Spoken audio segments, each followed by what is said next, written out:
hard to choose just one thing to discuss about my friendship with Dana.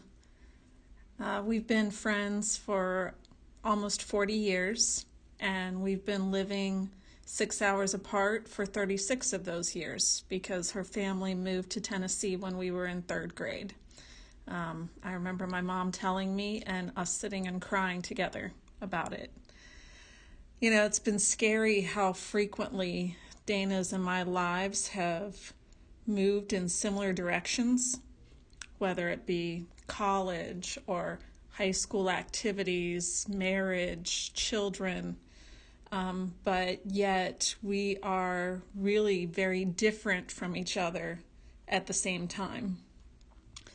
I've always appreciated, I think it's always meant so much to me having the solidness of that friendship, because no matter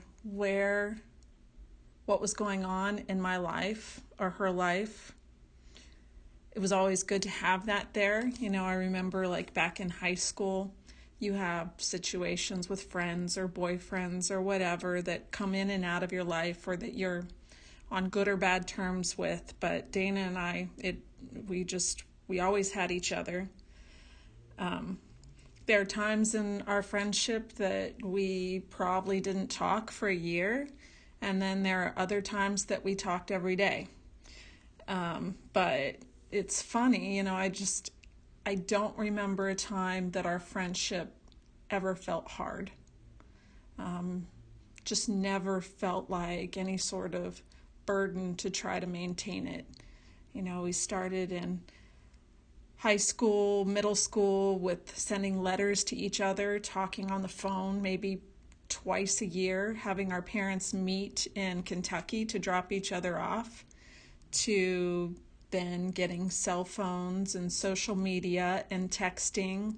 I mean, I think even just yesterday, she sent me a note to sign up for a new app. I can't remember what it's called at the moment, but basically so we can send video recordings to each other that we can watch when we have time. So anyway, that's just a little snippet, just something I'm very grateful for, and you know, wish this kind of friendship for anyone in their life. Some might say our relationship at long distance must be hard, but I feel as though we both reap positives. You are my rock as much as I am yours. You keep me on track when there's so much going on. You keep me focused on what's important. If it wasn't for you, I'd probably do a lot more stupid stuff. I love you for these reasons and so many more. You support me no matter what and show interest in every aspect of my life. I hope you feel the same way about me, supporting you and your dreams. If you had told me I'd have someone as amazing as you just over a year ago, I'm not sure if I'd believe you. I love you. Goodbye. Ria, we've been friends since forever, but in particular, this past year or so, I feel like our relationship has changed from best friends to soul sisters. I will always be here for you, and I hope you realize just how much I care about you. You are my family. I've been in 2 long-distance relationships. One worked out, one didn't. I mean, I don't think either of them really worked out, but one, I think, was a positive experience, and one wasn't. I think that long-distance relationships can work. I just think that majority of the time they don't, especially with people who are growing, doing separate things, and growing separately. I think you can grow together as a couple, but growing separately as a couple is really difficult. And I don't know, I think both parties have to be equally invested. If one person is more invested in the other, then it's not going to work out. I know in your project you're talking about a lot of like the what's wrong with the stigma of long distance relationships, and I don't know, I think a lot of the stigma that's there is there for a reason, just in my experience. The same thing that people talk about is wrong with long distance relationships happened to me, and yeah, I don't know, I think it would just, before you do it, have a conversation, have a really honest conversation, and then be honest with yourself. I met Arkin about 4 years ago on a medieval roleplay called Kingdom Life. He came up to my character insisting that she was a merchant and should sell him some apples. Definitely not the most confusing thing that had happened to me on that game, but still weird. Once we had to log off, he sent me a friend request and I accepted. He was a funny guy. Afterwards, he would always join my server whenever I logged on, and I was pretty annoyed at first. I almost unfriended him because I was starting to get annoyed that he was always around, but it didn't take long to get used to his company. He made the game much more fun and eventful than it had ever been, and I probably would have gotten tired of Kingdom Life and left sooner if he wasn't around. I later learned that he was from Turkey, explaining his semi-poor English to me. The language barrier was never too bad, just misused pronouns and such sometimes. About a year into our friendship was when we revealed that he was, at the time, 16 and I was 13. It's still crazy to me that I met him when I was only 12 years old. It would take another year just to do face reveals. It wasn't that we didn't trust each other with this personal information or anything. We just never cared to ask. We don't use them much anymore, but we used to have nicknames for each other, Bunny and Kitty. I used to do this thing where I would sarcastically say a noise that an animal makes in a monotone voice. It was less of an impression and more just like saying a random word. I said meow, don't ask why, I don't remember, and he started calling me Kitty.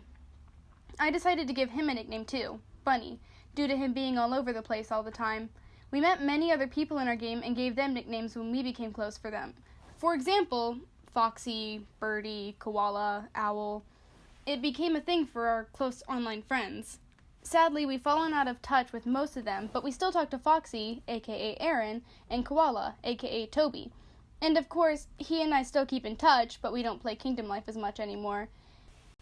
Maybe it's because our friendship started online, but keeping a good friendship with him for so long has never been much of a struggle. Dear Ian, as I embarked on this project, I learned so many tips and techniques on how to perfect our long-distance relationship. I have also learned that, apparently, long-distance relationships are not as hard as one may think. But it seems that no matter how many times I read that couples in long-distance relationships report the same amount of satisfaction as couples in geographically convenient relationships, the hard days truly make it seem impossible. That is why I can't thank you enough for being a rock throughout our journey together. Because you are always such a comfort to me, I want to use this letter to do the same for you. First, I want to remind you how much I care about you. Despite the distance, I will never stop asking how your day is. The small menial tasks matter just as much as the big events.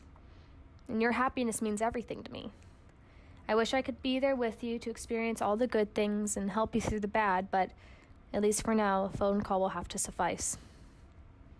Second, I want you to know that even though it seems like I'm always having a rough go of it, some really great things are happening in my life. I've made some amazing friends here in Chicago that I wouldn't trade for the world. I'm doing well in all my classes, and now that the weather is getting nicer, I'm going out and trying new things and meeting new people. Sometimes it is easy to only share the bad, because that is what seems to stick in my mind, but I want you to know that you don't have to worry. If I'm having a bad day, a simple call from you brightens it right up, and I hope I can do the same for you. Lastly, I want you to know how committed I am to this relationship. I can see a future with you, and it makes me excited. I can't wait for next semester when you will be a little bit closer and I can share this experience with you. I would rather be away from you and still be able to laugh with you, see you when I can, and live a happy life with you than not see you at all. You add a happiness to my life that I could never know without you. Because of this, I know that in the end, it will all be worth it.